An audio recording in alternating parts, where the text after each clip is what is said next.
Okay, so as I mentioned, we are now going to chapter 10, photosynthesis. That begins on page 57 on your course outline and page 187 in the text. And so this is going to take a look at what we saw in the last chapter, but more specifically applying it to the next two cell organelles. The chloroplast, what goes on there, which is photosynthesis, and the mitochondria and what goes on there, which is cellular respiration. So the next two chapters are still dealing with energy transformations, but specifically how plants convert solar energy to sugar via the chloroplast and how then the mitochondria converts that sugar to ATP. So just a couple of things to recap that we've already talked about. We talked about the laws of thermodynamics and the fact that energy transformations are a one-way flow. They go from high quality energy, which again, our ultimate source of energy in the universe is the sun. So that's our high quality source of energy. And as it's transformed via photosynthesis and respiration, ultimately to make our energy carrying molecule ATP, we see energy is degraded. Our second law says it's degraded. That is, it's not available to you in usable form. And in that case, it's usually our low quality form of energy is usually heat.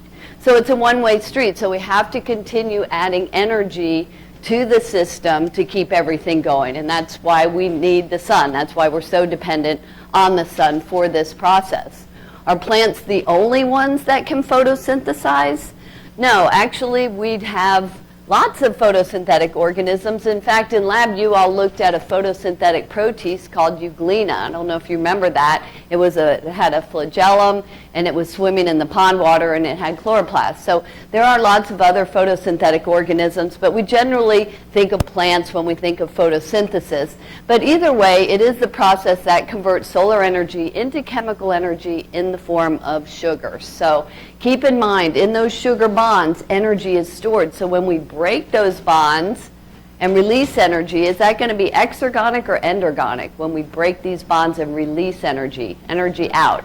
Exergonic, right? So we're going to see again how these exergonic reactions then drive endergonic reactions that make ATP. We've talked a little bit about that already.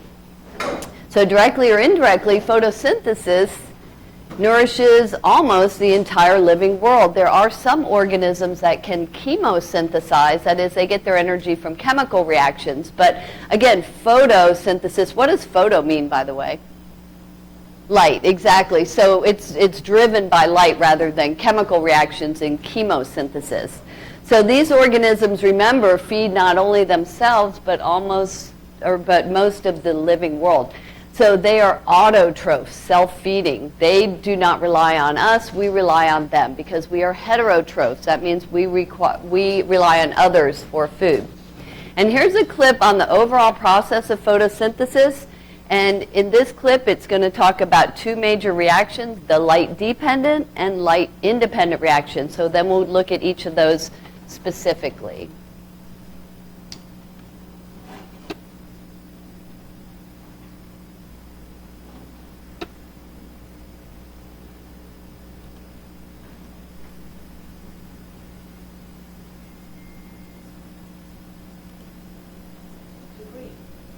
They perform this,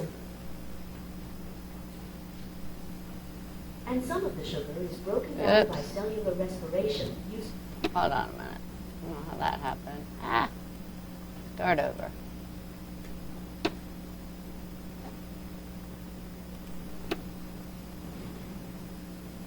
Plants provide us with food to eat and oxygen to breathe. They perform this amazing feat by the process of photosynthesis. Let's take a closer look. Photosynthesis requires carbon dioxide, which diffuses into the leaf through small pores, and then enters the cells. Inside the cell, carbon dioxide diffuses into the chloroplasts, where photosynthesis takes place. Chloroplasts use energy from light to transform carbon dioxide and water into sugar and oxygen. Zooming into a chloroplast, we see these flattened membranous sacs called thylakoids. Here, Light energy is converted to chemical energy in the first phase of photosynthesis, the light reactions. The two green structures you see here are photosystems, large complexes of proteins and chlorophyll that capture light energy. An electron transport chain connects the two photosystems. Notice the small mobile electron carriers that shuttle electrons from one large complex to another. Now let's take a closer look at the steps of the light reactions. The photosystem on the left absorbs light energy, exciting electrons that enter the electron transport chain. Electrons are replaced with electrons stripped from water, creating oxygen as a byproduct. The energized electrons flow down the electron transport chain, releasing energy that is used to pump hydrogen ions, the blue balls, into the thylakoid. In the photosystem on the right, light energy excites electrons, and this time the electrons are captured by an electron carrier molecule, NADPH. The high concentration of hydrogen ions inside the thylakoid powers ATP synthase, producing ATPs. The light reactions in the thylakoid have produced two energy products, ATP and NADPH, that will now power the production of sugar in the Calvin cycle. The Calvin cycle takes place outside the thylakoids in the stroma, the thick fluid of the chloroplast. At the beginning of the cycle, carbon dioxide molecules combine with molecules called RUBP. The resulting molecules go through a series of reactions powered by ATP and NADPH from the light reactions. Sugar molecules known as G3Ps are produced. Most of the G3Ps are rearranged back into RUBPs that will begin the Calvin cycle again. But the important product of photosynthesis is the remaining G3P sugar. Some G3Ps are used to build glucose, which can combine into starch or cellulose. Still other G3Ps form sucrose. And some of the sugar is broken down by cellular respiration using oxygen in the plant's own mitochondria, generating ATPs that can power other work of the plant. Excess oxygen diffuses out of the leaf through the pores, while more carbon dioxide enters. With three simple ingredients, carbon dioxide, water, and light, plants produce sugar and oxygen by photosynthesis, powering plant metabolism and ultimately providing your fuel as well.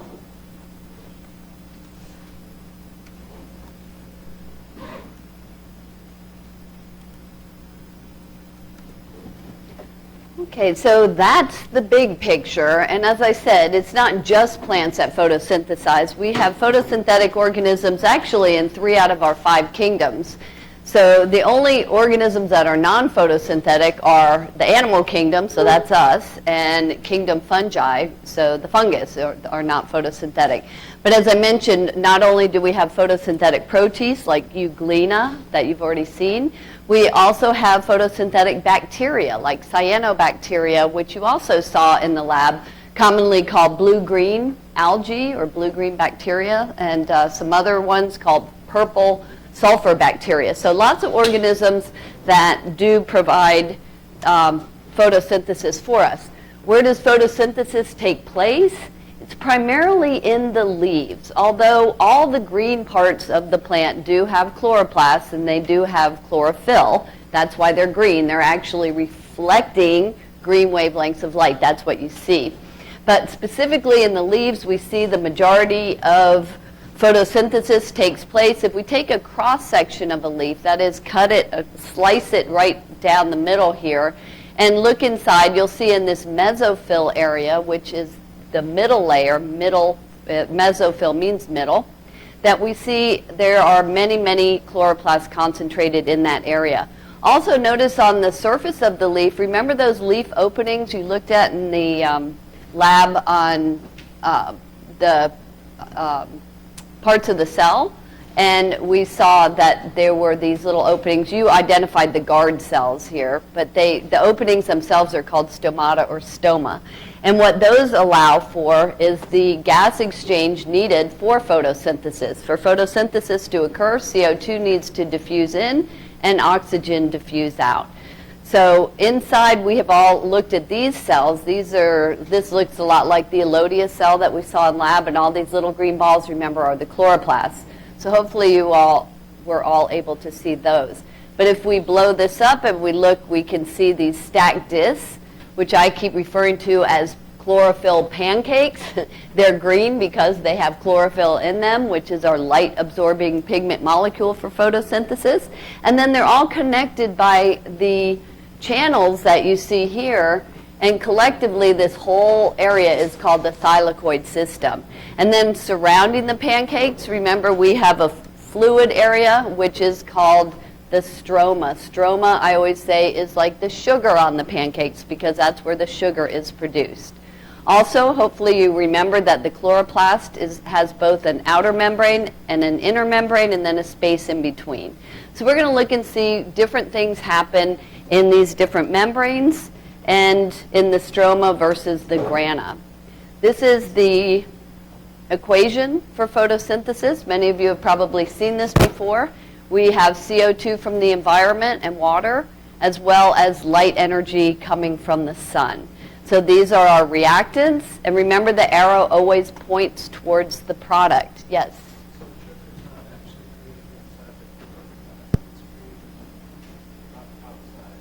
No, it is in the whole thing was the chloroplast, but inside the chloroplast there's two parts, the grana and the stroma, but it's still in the chloroplast.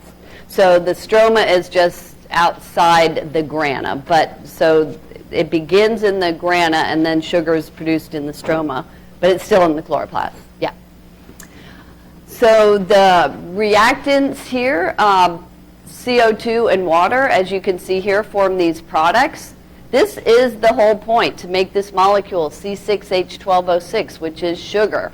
And then we have water coming out. Notice water is both a reactant and a product. And then oxygen going out as a waste product. Good for us, right? Because we need oxygen. All aerobic organisms need oxygen to make ATP. So notice the carbon in CO2 is used in the carbon to make sugar. And the oxygen in CO2 is used in the oxygen to make sugar as well, and also the oxygen in water. And water also provides hydrogens for both sugar and water, and the oxygen from water also goes out as a waste gas. This whole process involves this word, photolysis, and we already said photo means what? Light. Anybody remember what lysis means? Building or breaking? When we were hydrolyzing thing, lysing, yeah, it's splitting. So anytime you hear, for instance, a cell is lysed, that means it ruptures. So it always means breaking. In this case, we're using sunlight energy in order to split water. So photolysis, we're going to talk about that. This is also involving redox reactions. You remember redox reactions, oxidation reduction reactions? Do you remember oil rig? Oil is oxidation is loss of an electron, and rig stands for reduction is gain of an electron. The point is, anytime something gains an electron, something else loses it. So they go hand in hand. So why do we need these redox reactions? If you recall, we looked at these in the form of a staircase, and the reason we used a staircase to represent these redox reactions is because they involve energy transformation. So we have different molecules that are going to carry the electrons that are coming into these electron transport systems. We can just abbreviate them ETSs, and these are located in the membranes of both the chloroplast and the mitochondria. And these electrons are passed down, and every time they're passed from one molecule to the next, energy is released, and that energy is used to make ATP. So we're going down the stairs because of our laws of thermodynamics tell us every time energy is transformed, what happens to it? Increase or decrease quality? Decrease, right? And so it's degraded, that word degraded, right?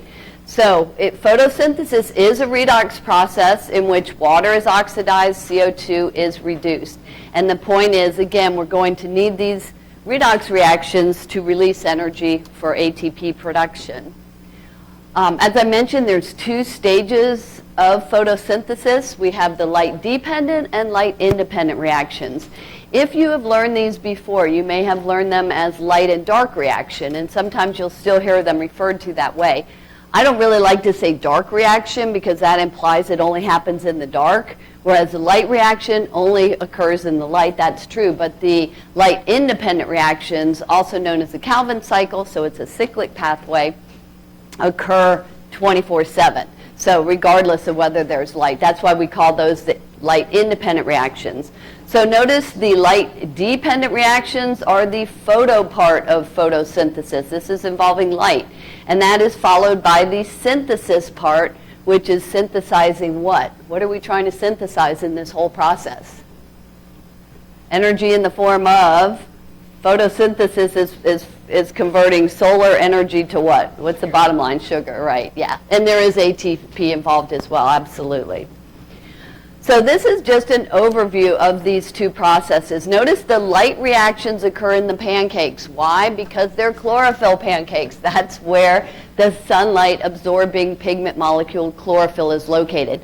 So the sunlight is coming in, it's being absorbed by the chlorophyll. Also notice, what else do we need from the environment? We need water. When you water your plants, yes, it goes into the plant cell, it goes into the central vacuole, it goes into the chloroplast. Finally, it's going in to the grana. Remember, green grana, those are the pancakes. That's where the light reactions occur. We also have two things that are out here in the stroma. Remember, the stroma is the liquid portion outside of the grana. And we have NADP, which is an electron acceptor molecule. So it's going to be picking up electrons, NADP, and it's got a plus on it. And after it picks up electrons and picks them up in the form of hydrogen atoms, it's going out as NADPH. So now it's a donor. Notice ADP came in, picked up phosphate and energy in these light reactions, and goes out as ATP. So these are reusable.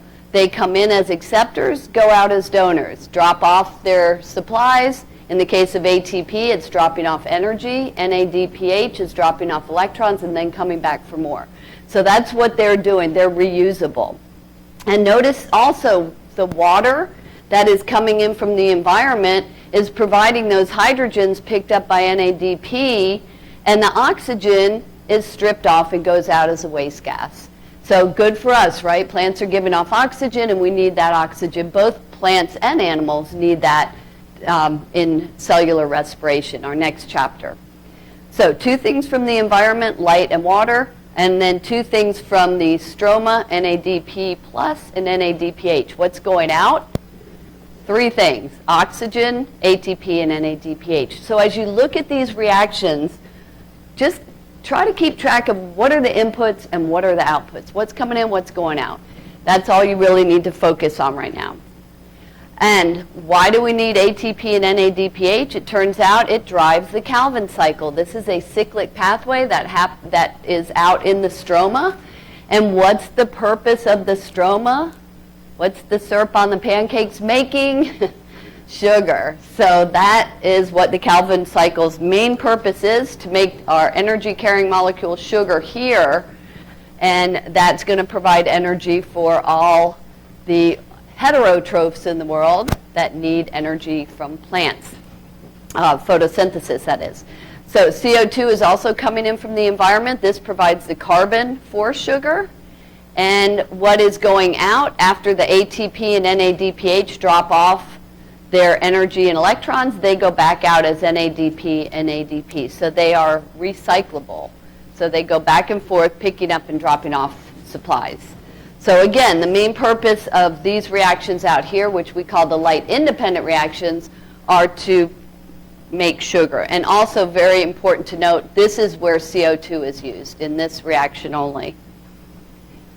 So looking at these reactions then in more detail, going to concept 10.2 over on page 58 of the course outline, and looking at the light-dependent reactions specifically. So in order to understand the light-dependent reactions, you have to understand a little bit about light. And as it says here, it is a form of electromagnetic energy, also called electromagnetic radiation. And like other electromagnetic energy, light travels in rhythmic waves.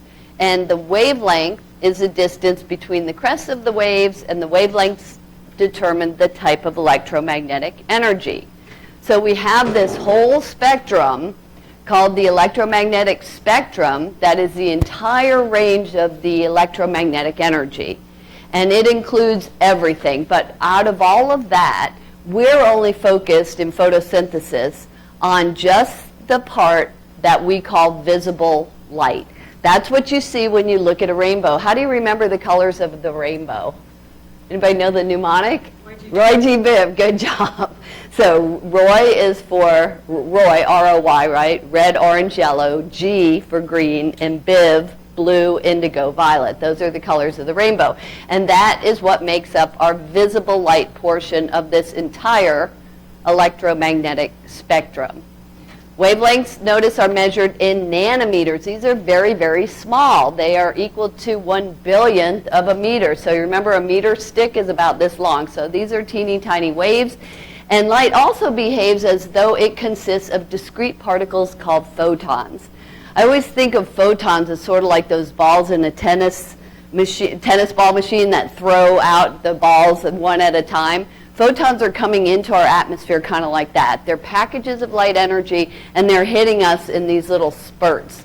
So when we look at the entire electromagnetic spectrum, you can see it goes from very, very, very tiny gamma rays to much longer radio waves. And somewhere in between, from about 380 to 750 nanometers, we see visible light.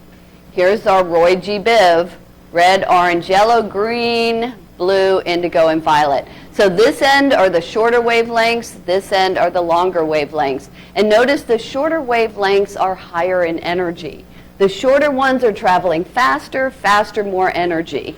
And this is why we don't want to be exposed to things like gamma rays or even X-rays or ultraviolet radiation too much, because these wavelengths are traveling so fast, these particles, that they can penetrate our skin, penetrate our cells, maybe even get into our nuclei, change our DNA, and cause mutations and cancers. So that's why, we wear sunscreen to try to protect our skin from ultraviolet radiation. And then when we get to things like radio waves, they're traveling a lot slower, microwaves as well, so they're not nearly as dangerous to be around.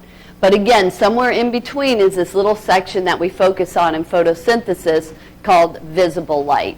And that's what we're going to be focusing on in next week's lab, looking at how light works and how these pigments are involved in absorbing different wavelengths of light. So these pigments are substances that absorb visible light, and different pigments absorb different wavelengths of light.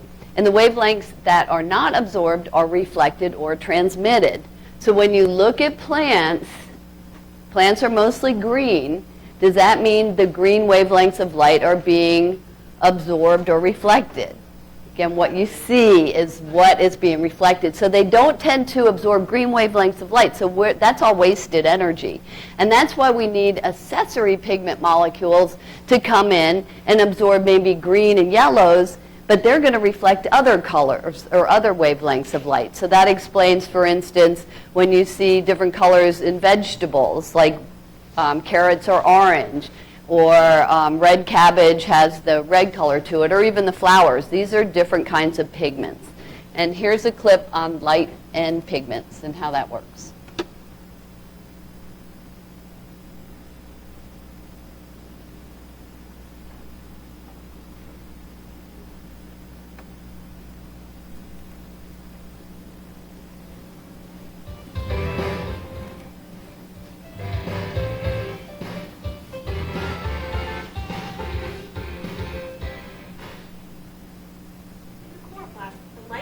Reactions in photosynthesis occur. The thylakoid discs, which are flattened sacs, contain light-capturing pigments and proteins that carry out the light reaction, which require light to work. In the liquid stroma, the dark reactions occur. They don't have to happen at night, they just don't require light to function. In the membranes of the thylakoid discs are tiny pigment molecules like chlorophyll, which capture energy from light. Chlorophyll A is the most common type. There's also chlorophyll B. Let's look at how they absorb, reflect, and transmit light. Chlorophyll A absorbs and uses mostly blue light, and a little orange and violet. It reflects all of the green light and some of the yellow light. Chlorophyll B absorbs mostly violet light and red light, but also reflects greens and yellows. Because of this, plants with lots of chlorophyll look green, but plants would be wasteful if they had no way to capture some of that green light. And it turns out they do. Carotenoids absorb colors that chlorophyll cannot, so that the plants can capture more energy from light. Notice that the carotenoids have the ability to absorb some of the green light, and they usually have a yellow, orange, red, or brown color. We can see these beautiful colors in the fall when the chlorophyll breaks down and the carotenoids are left behind. To really understand how chlorophyll works and how photosynthesis harnesses the energy from light, we need to know a little bit about light and waves. The peak of the wave is called the crest, and the distance from crest to crest is called the wavelength.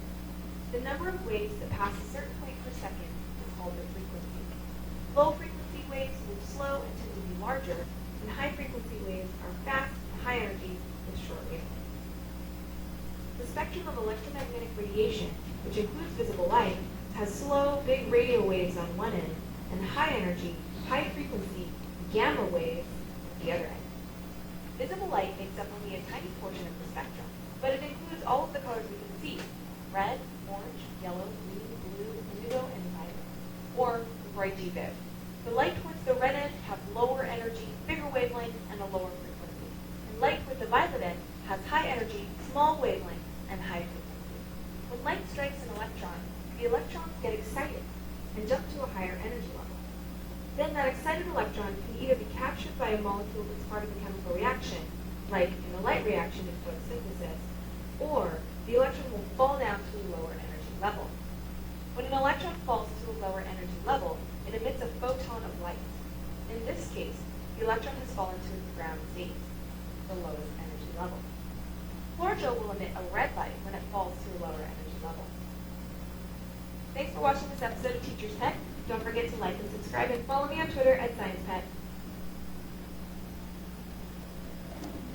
Okay, so when we look at what can happen to light as it reaches a chloroplast, it can either pass all the way through. This is what we call transmitted light. It can be absorbed by those photosynthetic pigments, or it can bounce back out and be reflected back out. So the reflected light is the light that we see. So again, we've already answered this question, why are leaves green? Because the light is what? Being absorbed or reflected? That color, green. Reflected, right. So what we see is what's being reflected. But what we're really concerned about when we get to lab is what's being absorbed, because that provides the energy to drive all the reactions that we've been talking about or are going to talk about. So we are going to be using this instrument in lab next week called a spectrophotometer. That's a big word, but when we break it down, spectro is dealing with the light spectrum. Photo means what?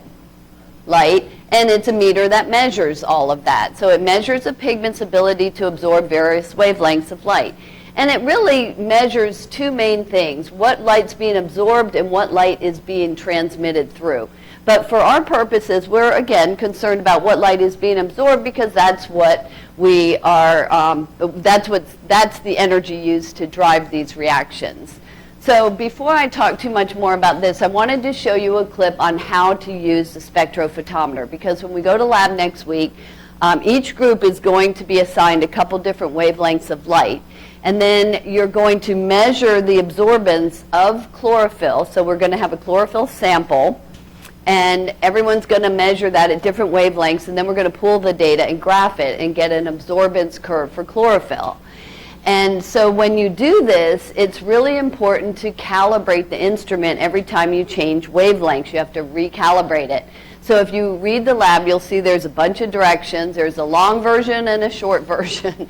I would just stick with the short version. It's less complicated, and just watch this video, and hopefully as you see this, you'll kind of get a general idea of how to use this machine and how to calibrate it. But you do have specific directions in the lab.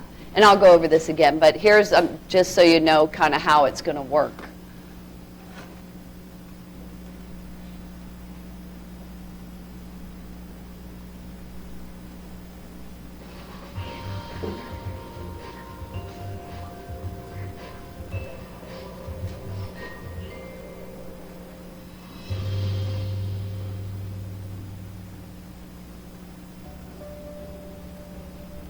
spectrophotometer is an instrument used to measure the effect of a sample on a beam of light. We can learn a lot about a substance by studying the way it interacts with light. Here's how a spectrophotometer works. A lamp provides the source of light. The beam of light strikes the diffraction grating, which works like a prism, and separates the light into its component wavelengths. The grating is rotated so that only a specific wavelength of light reaches the exit slit. Then the light interacts with the sample. From this point, the detector measures the transmittance and absorbance of the sample. Transmittance refers to the amount of light that passes completely through the sample and strikes the detector. Absorbance is a measurement of light that is absorbed by the sample. The detector senses the light being transmitted through the sample and converts this information into a digital display. Let's practice by performing a simple experiment. In this exercise, we'll determine the absorbance spectrum of red food coloring. To begin, set the wavelength to 380 nanometers. With the sample chamber empty and the lid closed, set the display to 0% transmittance by using the zero control knob. There are two cuvettes. One contains only millicube water. This is our blank. Wipe the blank cuvette with a Kim wipe to remove any fingerprints, and place the cuvette into the sample chamber by aligning the guide bars. Adjust the display to 100% transmittance.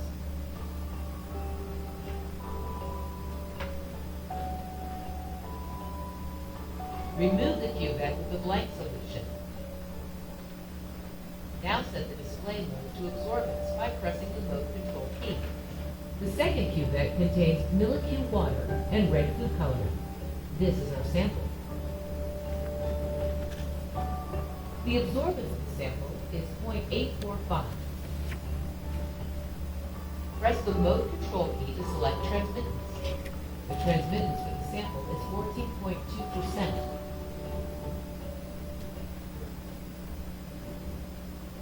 Increase the wavelength by 25 nanometers to 405.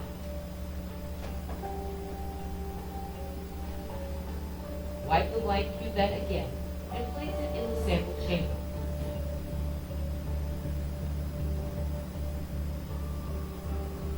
Adjust the transmittance control knob until it displays 100%.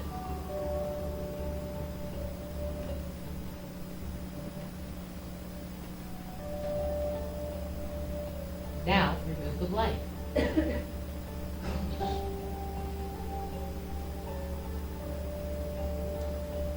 Wipe the sample cuvette and place it in the sample chamber. The transmittance for the sample at 405 nanometers is 7.4%. The absorbance for the sample is 1.130. Record this in your lab notebook. Okay, so you get the idea of how to do that. But a couple things that I want to note. First of all, the controls are very sensitive. So if you barely touch it, it is going to change the controls. So keep that in mind. Also, it's very important to know to not mix up which one you're calibrating, because you'll calibrate, there's a couple of different knobs, but you'll calibrate each one. It's so almost like if you were doing this on a mechanical scale, it would be like if there was a needle, for instance, you'd be zeroing out the needle on either side. So you just have to make sure you get that right. The other thing is, notice that cuvette. The cuvette is a little test tube that's made of special glass, and it doesn't absorb or reflect any wavelengths of light. But it will pick up your smudges on your fingerprints. So that's why you want to make sure you wipe that off with the Kim wipe before you put it in the chamber. Also, when you put it in the chamber, make sure you close the chamber so you don't have any stray light. Otherwise, that will change your results as well. And one thing not shown here, but down here there's a wavelength bar. So if your wavelength is something like less than 500, that will go to the left, and if it's greater, it'll go to the right. So you just have to be careful to make all those adjustments. Another thing that it talked about was using the blank. And one of the questions on your lab report is asking you, why do we use ethanol as a blank? So the blank is whatever the solvent is. So what we're going to have in our sample, so our sample has actually chlorophyll and ethanol. And the reason we have ethanol in our sample is because chlorophyll is a lipid-based molecule, and like substances dissolve like substances. So we have to use a lipid-based solvent to extract it. But we don't want to measure ethanol. We only want to measure the absorbance of chlorophyll. So as we calibrate it, our blank that we put inside that chamber is whatever the solvent is, to factor out any absorbance by the solvent in our chlorophyll ethanol mix, so that we're only left with chlorophyll. Does that make sense? Okay, that's a question. And so why do we use ethanol as a blank? Now, with this example I showed you in the video clip, he was using water as a blank because he had food coloring that was dissolved in water. So you always use whatever the solvent is as your blank. One other thing, if you get a reading and it's flashing 9999, don't panic, don't think something broke. That just means that you got to continue turning the knob. So if the person before you had 380 and then your wavelength is 750, there's a big difference. It'll just keep flashing until you get the knob to the right place. So if you turn it all the way to the right and it doesn't stop flashing, turn it all the way to the left. But it will eventually calibrate out. Anybody have questions about the spec? Again, we'll go over it more in lab next week just to remind you. But the point of doing that is once we get the data, we're going to pool it, as I said, and put it on the board. And then we're going to use that data to make an absorbance curve for chlorophyll that should hopefully look a lot like this. Now, this is showing the absorbance curve for chlorophyll A, chlorophyll B, and some carotenoids, which are accessory pigment molecules. We're only going to be focusing on chlorophyll A. And so notice it's a bimodal curve. That is, it has two peaks. It has a peak in the 400 to 500 range, and then a smaller peak in the 600 to 700 range. And notice it drops down in the 500 to 600 range, so it's losing all this energy. And that's why all these accessory pigment molecules are needed to come in and absorb in this range, and they might reflect blues and reds. So that's the colors you might see for flowers or different kinds of fruits and vegetables. But the wavelengths that we're looking at, 400 to 700 roughly in nanometers, you can set your graph up very much like this. So notice the wavelengths are in nanometers, and if it starts at 400, you don't need to go 0, 100, 200, 300, 400. You can do it just like you see here. And then when we're looking at absorbance, this is a relative number, so there are no units. You just put absorbance here. And then you do need to figure out your units. If your top absorbance is, say, 2, then your units might be 0.2, 0.4, 0.6, 0.8, 1.0, 1.2, so forth. So, and then you, hopefully, as I said, we get a bimodal curve. If we don't get a bimodal curve, we're going to do it again until we get a bimodal curve, because that's what we expect to get. So that's another curve that you'll be doing next week. And then also dealing with these accessory plant pigments. These are just a few of them. So chlorophyll is our primary light-absorbing pigment molecule. And then we have all the accessories, things like carotenoids. As you can see, they reflect oranges and yellows. That's where carrots get their name, because they're high in carotenoids. We have xanthophylls. We have anthocyanins that reflect blues and purples that you see maybe in red cabbage, those kinds of things. So these are absorbing different wavelengths of light and reflecting different. So they will come in and pick up the energy that chlorophyll is missing. And so in looking at that, we're going to do another procedure called paper chromatography. You may have done this in chemistry before, but what we're going to use it for is to separate out plant pigments in chlorophyll, in a chlorophyll extract.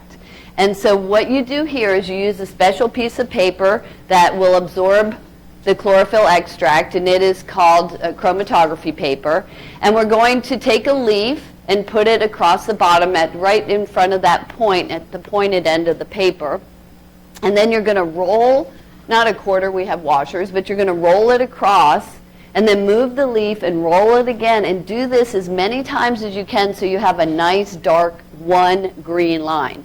I don't want 6 or 7 green lines, just one dark one. The darker it is, the better your results will be. Then we're going to use a solvent that is a lipid-based solvent, and we're going to pour it at the bottom of the test tube and then put the paper in and then put a stopper on. These numbers are, or these lines are off. I keep forgetting to fix that. But we're not going to get a color in the stopper. These should be down on the paper. But so down here you're going to have one color. Let's call this color C, and then one in the middle called B, and then one at the top called A, not the stopper. Like I said, need to move these down. But anyway, so 3 colors, A, B, and C. So here's what you need to remember, and you might even want to write this down or take a picture of this so you don't forget for your lab, that the color at the top is the most like the solvent.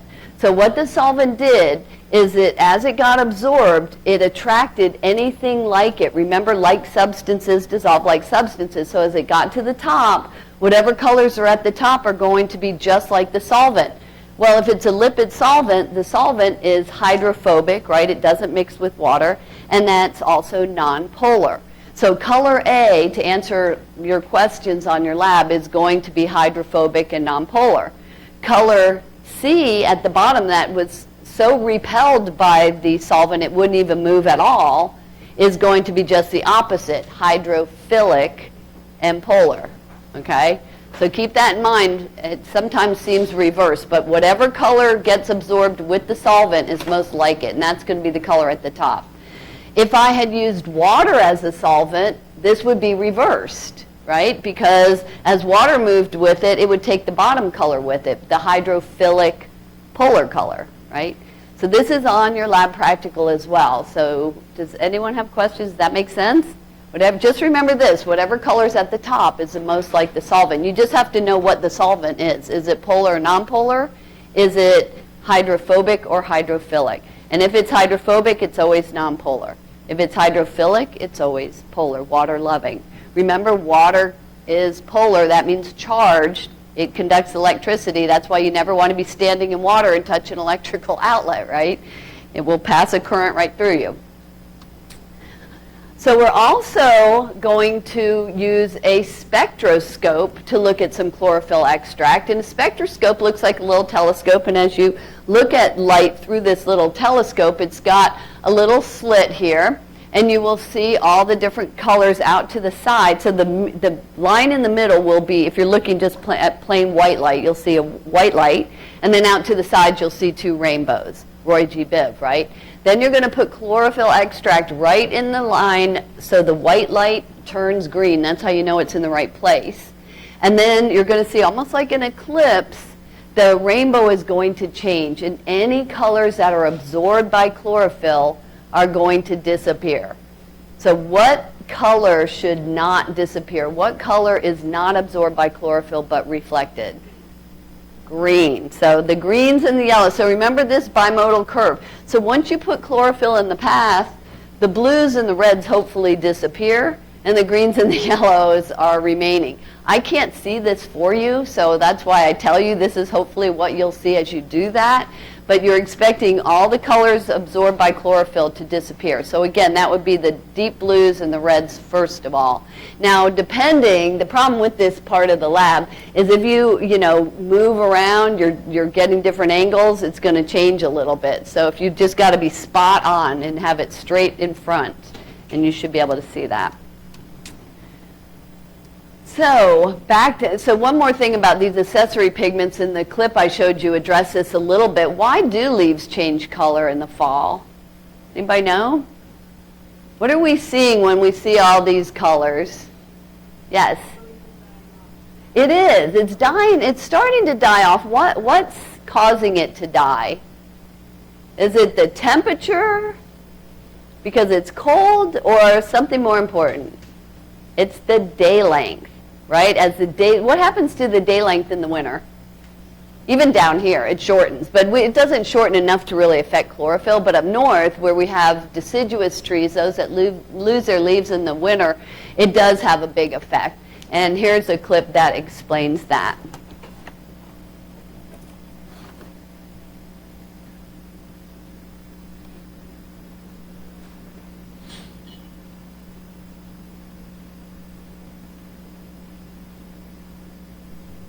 Hi, I'm Rex Moore with the Motley Pool in front of the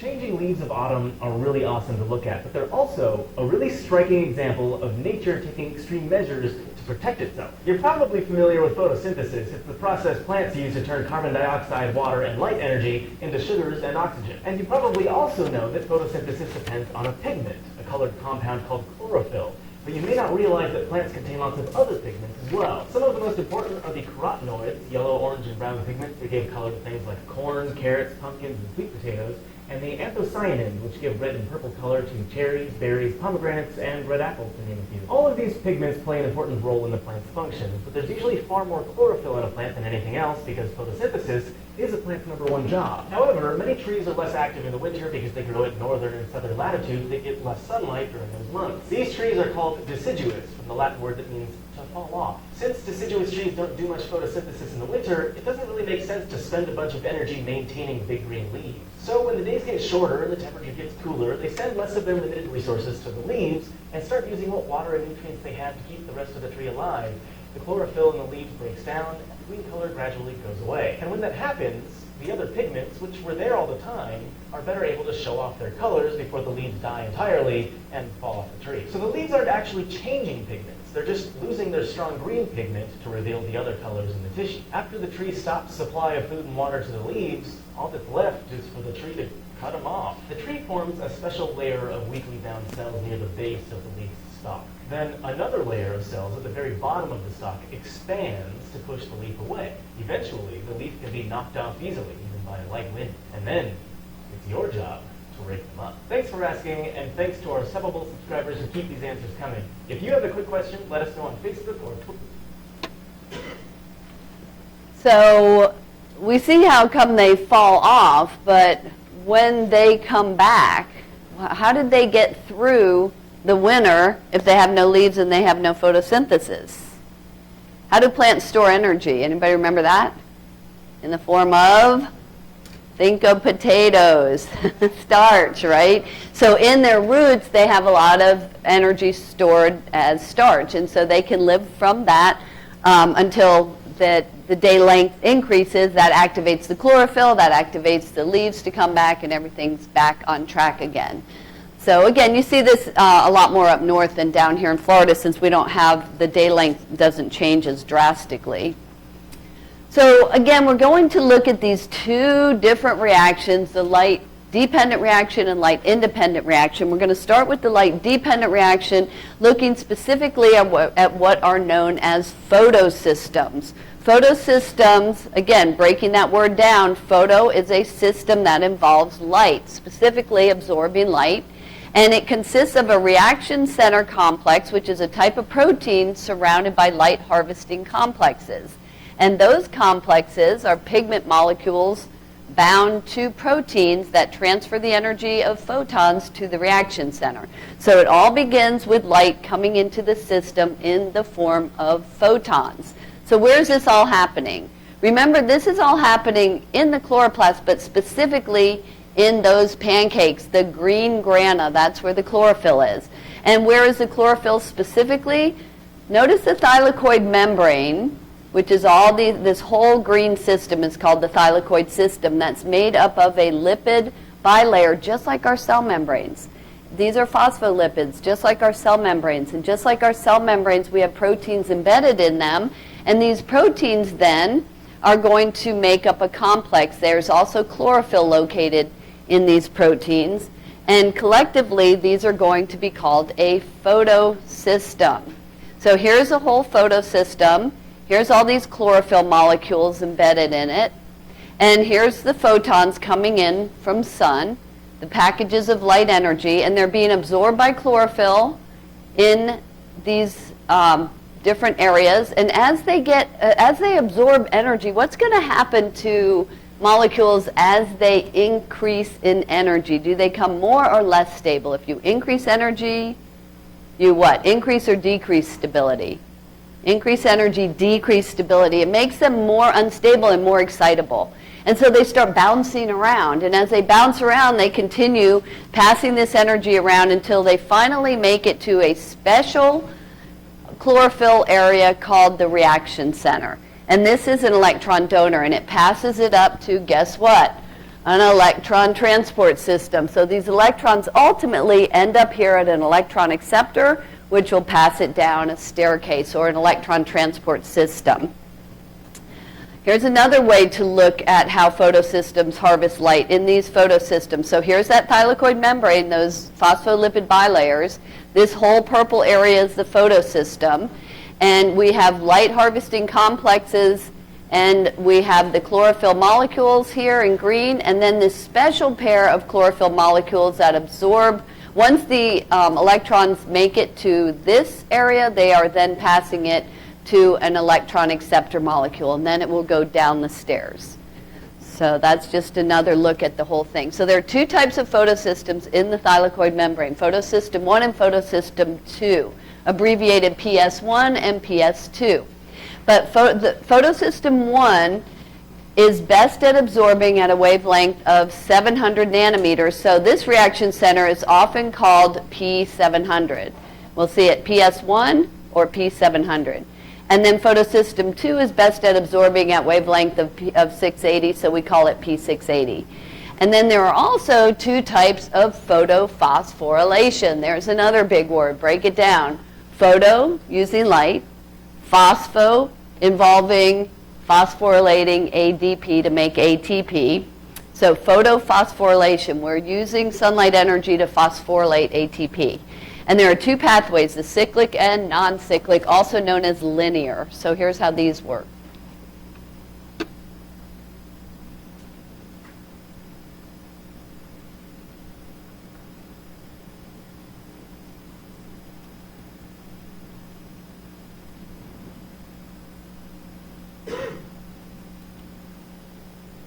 In bacterial photosynthesis, a single photosystem is involved. When an electron is energized by absorption of light, it is ejected from the photosystem reaction center. The electron then passes to ferredoxin and then down through the cytochrome B6F complex, plastocyanin PC, and finally back to the reaction center. The energy released during this electron transport generates a proton gradient, which is used to produce ATP. Since the excited electron returns to the reaction center, this mechanism for making ATP is called cyclic photophosphorylation. The reducing power needed for biosynthesis is not generated in the process of cyclic photophosphorylation. Plants and cyanobacteria utilize two photosystems which work sequentially to produce both energy and reducing power. First, a photon of light ejects a high-energy electron from photosystem 2. The electron lost from photosystem 2 does not return to photosystem 2, but is replaced by an electron generated from the splitting of water and the production of oxygen. The electron then travels from the excited reaction center of photosystem 2 to plastoquinone, to the B6F complex, to plastocyanin, and finally to the reaction center of photosystem 1. This electron transport system generates a proton motive force that is used to produce ATP. Since the excited electron does not return to photosystem 2, this mechanism for making ATP is called non-cyclic photophosphorylation. When photosystem 1 absorbs a photon of light, it ejects a high-energy electron. The energy from this light absorption is used to generate reducing power in the form of NADPH. The ejected electron is replaced by an electron from photosystem 2.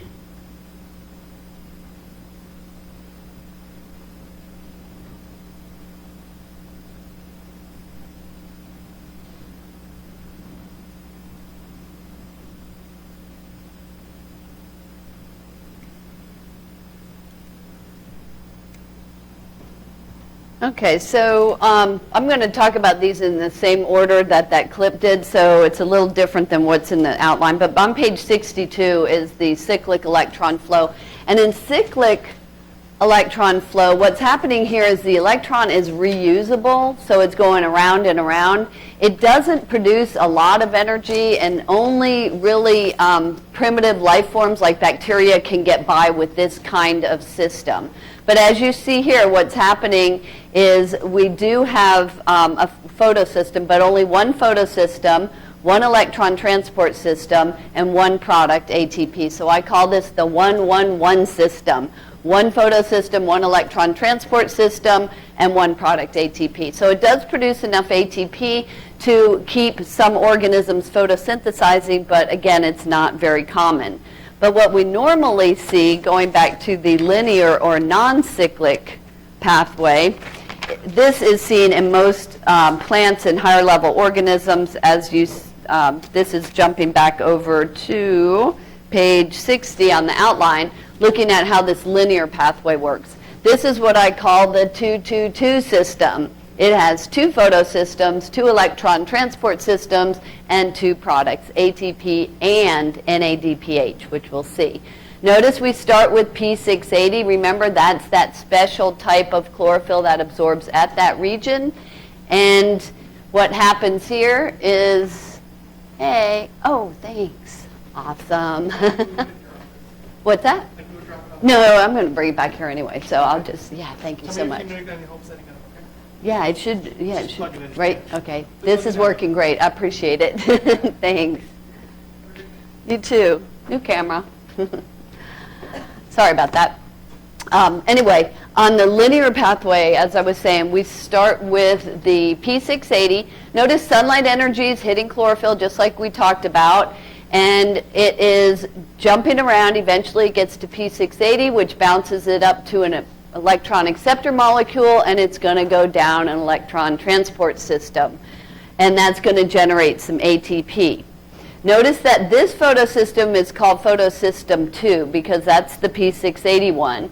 But once the electron leaves, it's not coming back. Like the cyclic one reuses the electron, this is a linear, non-cyclic. It's going to carry it away. So we have to provide new electrons. And the way we do that is through splitting water. Remember, water being split is called photolysis. Yeah.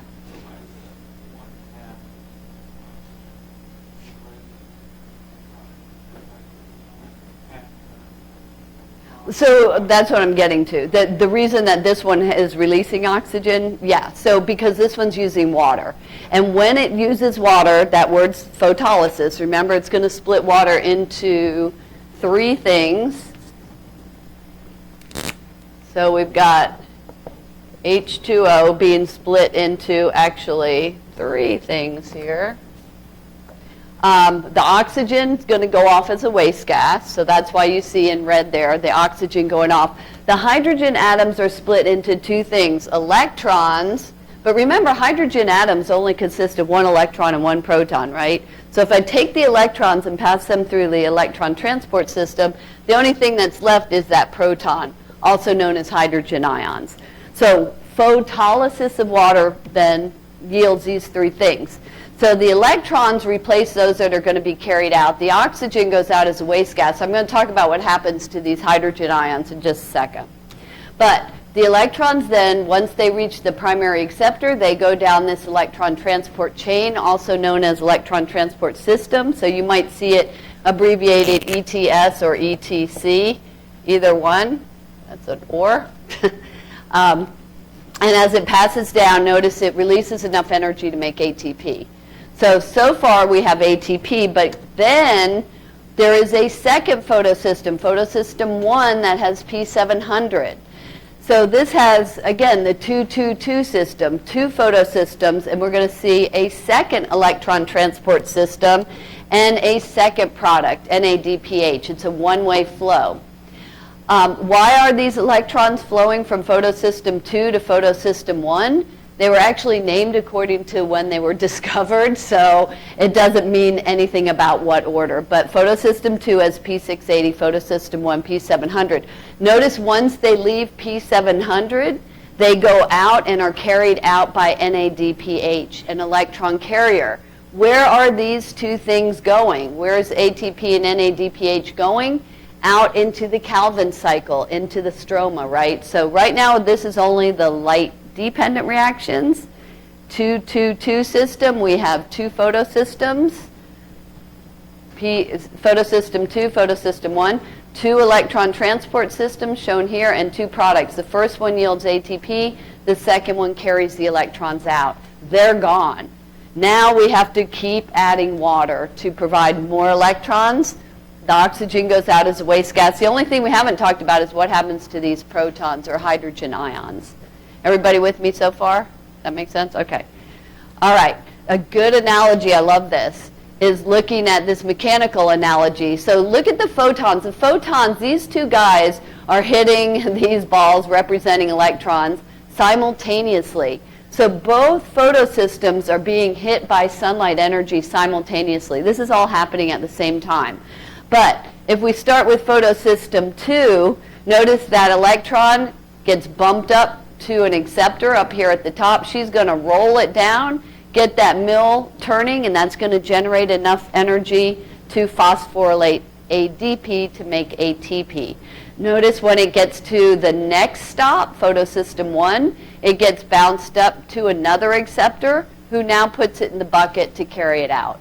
Once it leaves in the bucket via NADPH, it's not coming back. So we have to keep adding water as a source of more electrons. So this is a linear model, a one-way flow. Another way to look at all of this is looking at this thylakoid membrane here, which has that lipid bilayer. Embedded in that lipid bilayer, you see these purple photosystems. Here's photosystem 2, followed by photosystem 1. And again, both of them are being hit simultaneously with photons of light. And the electrons go through electron transport systems. The first one generates enough energy to make ATP. The second one carries out the electrons in the form of NADPH. We have to split water, photolysis of water occurring inside the thylakoid space where the oxygen goes out as a waste gas. The electrons go through the electron transport systems, and the protons are going to accumulate inside. I haven't talked about this yet. So this is as the concentration of protons increase, not only because they're being stripped off from water, but notice during these redox reactions, and I just want to remind you again that passing these electrons down this staircase, these involve redox reactions. Okay, so these redox reactions also strip off more protons and actively pump them inside. Why do we have to actively pump them? Because there's already some in there. So you have to push some more in. So they're actively pumped in, and then guess what? They can passively flow out.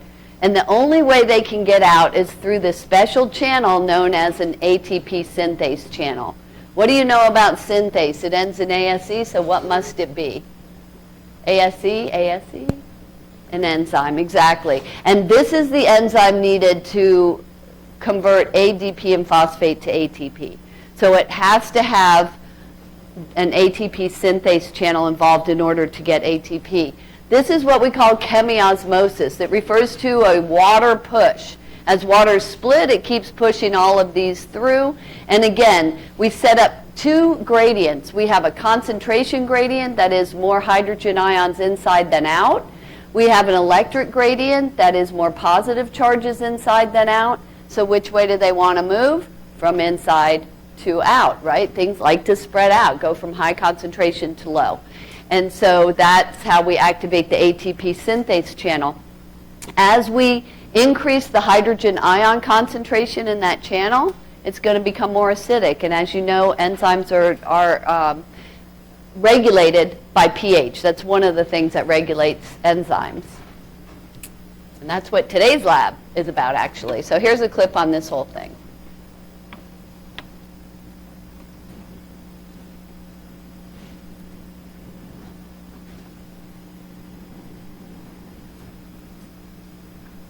The photosystems consist of arrays of chlorophyll molecules.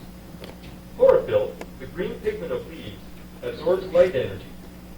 The absorbed energy excites electrons to a higher energy level. Energized electrons from photosystem 1 are passed down an electron transport chain and added to NADP+ to form NADPH. Meanwhile, energized electrons from photosystem 2 are passed through another electron transport chain. Their energy is used to pump hydrogen ions from the stroma into the thylakoid compartment, creating a concentration gradient. Electrons leaving this electron transport chain enter photosystem 1, replenishing its lost electrons. Photosystem 2 replenishes its electrons by splitting water. Hydrogen ions and oxygen are released into the thylakoid compartment. This is where the oxygen gas generated by photosynthesis comes from. The buildup of hydrogen ions inside the thylakoid compartment stores potential energy. This energy is harvested by an enzyme called ATP synthase. As hydrogen ions diffuse through ATP synthase down their concentration gradient, the enzyme uses the energy of the moving ions to make ATP. Next, ATP and NADPH are used in the sugar-making process of the Calvin cycle.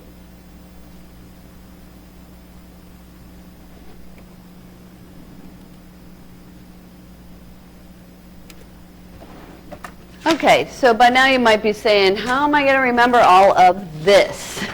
And for that, I have given you this sketch on page 64 of your outline. And what I'm recommending you do, the best way really to learn metabolic reactions like this is to sketch it out. And as I've mentioned, we're really just focusing on what's going in and what's coming out. You don't need to know all the intermediates at this stage of the game, but just knowing what are your inputs, what are your outputs. So if you decide you want to sketch it like I have here, this has everything you need to know, or that I want you to know, about the light-dependent reactions and also the light-independent reactions. But just to summarize, because right now you can practice sketching the light-dependent reactions, which are shown here in green. So there's your green grana, there's the pancake. You don't have to be an artist to sketch this. If you can draw circles and lines, you can do this sketch. To do the grana, you do want to show a circle within a circle because you need to show what's happening in the membrane and what's happening in the compartment.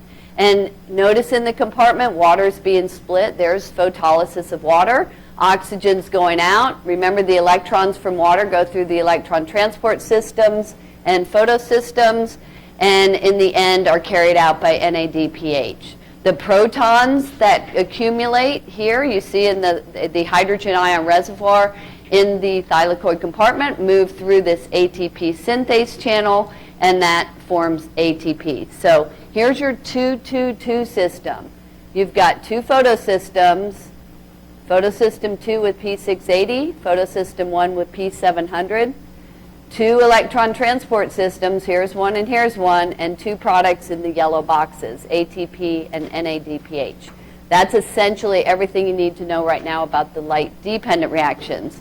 By the way, do electrons flow from photosystem 1 to 2 or 2 to 1? 2 to 1. So that's the only other thing. Remember, it seems a little reverse. So we've got these redox reactions going on in the electron transport systems as well. So in fact, I'm encouraging you so much to practice these sketches that for the next test, if you do these sketches and bring them to me before you take the test, I will give you another point on the test. And then when you get your test, I'll give you scratch paper, and hopefully you can do this all by memory. And then that'll answer, at least half the questions on the test, because half of it's photosynthesis and the other half is respiration. So practice this for now. When we come back next time, we'll get into the light-independent reactions and wrap this chapter up and start the chapter on respiration. Anybody have questions? All right, I'll see you in 10 minutes over in lab then.